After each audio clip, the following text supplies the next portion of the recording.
from a sort of council view. But Greg Autry is truly one of the country's preeminent experts on space policy, space programs. He's had a distinguished record of public service, notably as a White House liaison to NASA during the first Trump term. He has also been, during that term, the nominee of the president to become NASA's chief financial officer. These days, he is an associate provost for space commercialization and strategy at the University of Central Florida, as well as the vice president of the National Space Society. He is the co-author with Dr. Peter Navarro of Red Moon Rising, How America Will Beat China on the Final Frontier. It's appropriate that we hear from a man who is a bit more, shall we say, optimistic about how we will fare in this competition with China to bring to closure this particular series of rather dire estimates of what the Chinese are up to and our ability to contend with it. Greg Autry, welcome back. It's good to have you with us, sir. The floor is yours. Thank you, Frank. I hate to rain on your Pollyanna parade, but I think the previous speakers were dead right on target. And despite the fact of writing a pretty optimistic book a year ago, I am less sanguine today than where I was when I wrote the book. So first of all, let me just talk about the thesis for this book. Red Moon Rising, my co-author is Peter Navarro.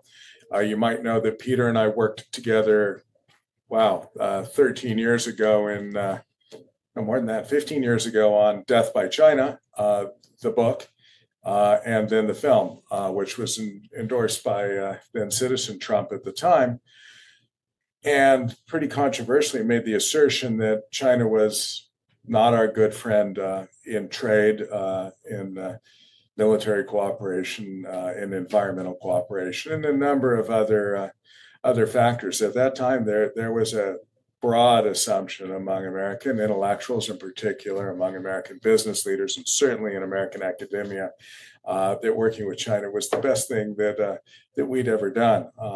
Peter and I had come to the very stark conclusion that we were all being hoodwinked, and that we would find out that, in fact, China was actually operating a campaign of total warfare against us. And we started talking about this in the mid-2000s, which didn't make us the most popular people in our academic institutions, which were pulling in a lot of money from China and very eager to fill up as many faculty positions and student chairs with Chinese at the time.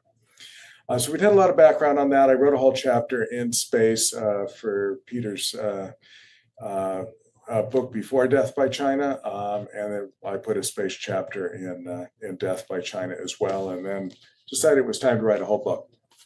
Now, when I was writing this book in 2023, several things were going on. One, the U.S. commercial space sector was booming and doing really well for a number of good policy choices that were made over time, and I've got to frankly give credit to some extent to every president, going back to Ronald Reagan, who established a couple of entities in the U.S. government to handle commercial space regulation and facilitation: the Office of Space Commerce, Department of Commerce, the Office of Commercial Space Transportation, and the Department of Transportation were both created back in the 80s, which was really, really farsighted. And the fact that they were there and relatively well run allowed us to get a jump start on every other country in that important commercial sector.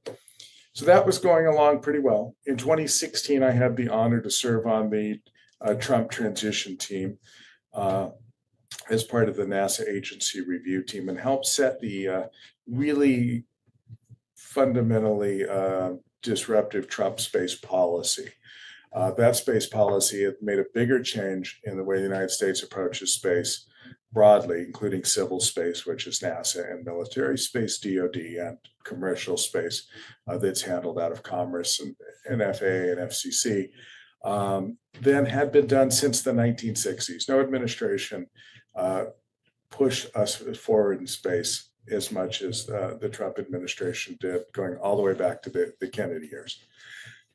We had 8 really important presidential executive orders or space policy directives that, among other things, committed the United States to returning to the moon in a permanent and sustainable manner to take advantage of the economic opportunities there for the U.S. It's very different from the Kennedy mission of sending a man to the moon and bringing him back safely so that we could say we did it, right? Nonetheless, though, that was important. And if you look at what happened in Space Race 1.0, you can see many similar things lining up in Space Race 2.0. And this is the point of this book. In Space Race 1.0, the goal was simply to go to the moon and come back alive. Kennedy laid down a very clear challenge to the Soviet Union and basically said it would prove our abilities. In his famous speech at Rice, he said, we do these things not because they're easy, but because they are hard, and they'll demonstrate our economic and technical and political ability to execute. And he said to the world, here we are, we're going to show you, and guess what? The Ruskies can't do it. And he was right. Okay. And von Braun had talked him into this because von Braun was convinced the Ruskies couldn't do it. And when we did it, it was a sea change in geopolitical opinion. Up until that point, the Soviet Union was ascendant in so many people's eyes. They had seen the future and it worked. And there were many people ready to give up on the decadent West. And we were just going to fade into history and be replaced by this scientific socialist future vision out of Moscow. When the Russians failed in the moon race, the world noticed. It was the single most watched, of course, TV and radio event in human history, and probably the single most fundamentally cohesive moment for humanity. And it changed the perception of the Soviet Union. And you can almost chart the decline of the Soviet Union from that moment in 1969. Things began to go downhill throughout the 70s and 80s, and the Soviet Union, of course, was no more about 20 years after that event.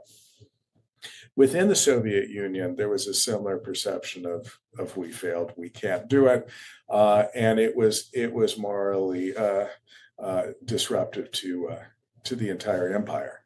So here we are today.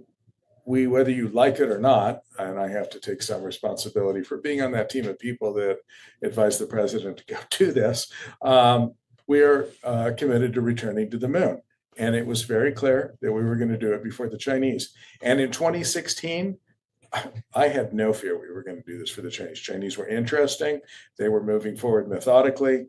But at that point, they had launched a handful of people into low Earth orbit, and there was no way they were going to land something on the moon. I would have also absolutely predicted that President Trump would have been celebrating American landing on the moon and the beginning of a permanent presence on the moon during his second administration, meaning he would have done it by 2024. However, here we are, and we're not there, right? And we're not only not there, we're not close to being there. We've used the last 4 years to continue policies, and I've got to say thank you to the Biden team. They didn't cancel anything that Trump had put forward in space, including the Space Force, including the Artemis program. But on the other hand, as I wrote in a editorial that amazingly the Washington Post published, having Kamala Harris as space czar meant nothing happened because she didn't do her job. She didn't hold the meeting she was required to hold, and she had no interest in the space program. So she wasn't going to get bothered about it enough to actually cancel something. So everything just kind of continued. The people at NASA did their job, but without any sense of alacrity or fire under them. So we've fallen way behind. When I wrote this book, I thought for sure President Trump is coming back in. Our commercial sector's hitting on all cylinders, and the Chinese, while they're getting pretty good, are still slower than us and will move quickly. We're not quite there yet. we need to have a national commitment and an agreement between the White House and Congress on how we get to this point. And in my opinion, there is no second place. There is no silver medal in the space race. There is last place. And that's what the Soviet Union learned. And I believe the Chinese are, as noted, at least on track. They've been testing their lunar lander. We're nowhere near testing our lunar lander. Our spacesuit isn't quite ready. Our rockets are expensive, the ones we're planning to use for the moon, and our capsule has some challenges, but we could do this if we really got it together and said we want to. But at the current time, we're still kind of floating, and we don't have that fire and that alacrity to execute. The important thing is we have the commercial sector that is hitting on all cylinders. When I wrote Death by China, there were 1,000 satellites in orbit around the Earth, and every year approximately 150 or so new satellites were added to orbit, most of which were there to replace something previously. And there was no significant growth in what was happening there. The United States had 0% of the commercial launch market, meaning if a Thai television station wanted to launch a satellite, or an Israeli communications company wanted to launch a satellite, or an American imaging company wanted to launch that, they did not use an American rocket to do it. They did it on European rockets, Russian rockets, and God forbid, Chinese rockets. We had 0%. Commercial sector stepped up, particularly with the efforts of Elon Musk at SpaceX. And by the time I was sitting on the presidential transition team in 2016, the United States had 70% of the global commercial launch market. Today, basically, the only reason anybody else launches anything besides American commercial companies is because they're subsidized national champions. There is no justification for a European launch service or a Russian space program. Frankly, at this point, on an economic basis, the US is completely dominant technologically and efficiency-wise and by volume. And there are 10,000 plus satellites in orbit now, an order of magnitude growth. Elon plans to launch 40,000 satellites. Just a couple of days ago, I watched his rocket launch Jeff Bezos's Kuiper satellites, which will also include thousands and thousands of satellites. We're at a point where amazing things can happen with our commercial sector.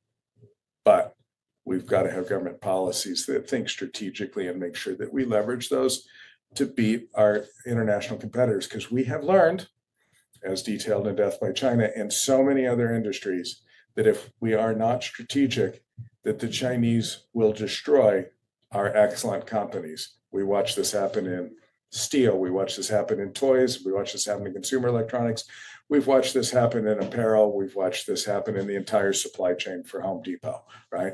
Any industry, no matter how good the American companies are, will be destroyed when a national state competitor targets those companies one by one with price gouging, price dumping on the market below cost for as long as it takes to destroy the American company, subsidized purchasing of the American company, infiltration of the American company to steal their intellectual property, both with human assets and via cyber attacks, and just all sorts of sabotage around the world to make sure the American companies fail. And they have just done this so well. Solar panels, perfect example of exactly how not to help an American market succeed. We basically pumped a lot of money into R&D side of solar panels for years, and then into a few specific companies under the Obama administration, but we let the Chinese come and just rape those companies, hack them with cyber tools, infiltrate them with spies, destroy them in the market with price dumping, and then we let them buy those companies and take their intellectual property to China. And we let Wall Street invest capital in the Chinese competitors that were being backed by the Chinese government. So the Chinese government didn't even have to fund the destruction of the business we had created. China is on target for commercial space exactly the same way.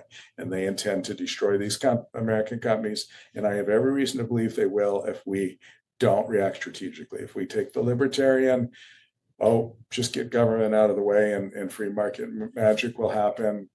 I tell you, we're going to end up exactly where we were with every other industry that they wiped out. I'm the biggest believer ever in free market competition within a free market. But there's a reason that we don't let our urban businesses do business with the mafia, right? Because of the problem with racketeering. And if there's a competitor who's willing to break all the rules and break kneecaps and do whatever it takes to destroy your businesses, you can't allow them to be in a market with those folks. You have to protect them from the bad guys. And sometimes you've got to be America World Police. And that's where we are with the commercial space industry, still ahead, but at risk. The Chinese are absolutely after it in the worst way. And on the government, civil, and military side, the Chinese are catching up with us and preparing to leapfrog us in every way. They have successfully landed robotic landers on the moon multiple times in recent years, bringing back samples. Meanwhile, the United States has actually had failures trying to land on the moon using our new commercial landers, which is fine, and it's part of an iterative process of learning. But in the world's vision, China looks good, and they're ready to execute on a human moon landing. China has returned samples from the moon. We had to just cancel our Mars sample return program because it had grown too bloated, inefficient, and over budget. And frankly, the Chinese are going to beat us to that Mars sample return without a doubt. So at this moment, I am concerned, waiting to hopefully see an announcement of a new NASA administrator shortly, and hopefully the establishment of a National Space Council like we had during the first Trump administration that will lay out strategic national goals and move us forward with a sense of alacrity. There's some really good things coming out of the Trump team recently, most notably some changes announced 2 days ago in an executive order to address regulation issues within the commercial space industry, and most specifically take that Office of Space Commerce, restore it to its position, reporting to the Secretary of Commerce to create new capabilities for the Office of Commercial Space Transportation and create a new individual position to report to Sean Duffy, the head of DOT, who is also the interim head of NASA for Trump. Super excited about that. Really great idea to fund nuclear power systems in space, starting with nuclear power systems on the surface of the moon. Really critical to fulfilling the president's commitment to a sustainable presence on the moon, because the moon has nights that last 16 days long and get to hundreds of degrees below zero. You've got to have a consistent power source, and it can't be solar because it's nighttime for 16 days. So nuclear is super important there. I'm excited about the direction we're going. We need to really kick it up a notch, and soon. That's what I've got, Frank. Happy to take Greg, it. thank you. You've set a very rich table for us. I'm delighted that Rick Fisher is still with us, and we can have a bit of back and forth. And thank you for the corrective right out of the gate that you're not Pollyannish about this at all. And I'd like to focus, if I could, on both the Chinese side of the ledger and our own, to sort of round out our conversation here in the next few minutes. Roger Robinson talked about the Chinese being able to essentially dominate. I said, I think, the Earth-Moon axis. I meant the Earth-Moon system. You've added Mars into the mix. The reported timeline for the Chinese getting to the moon is 2030.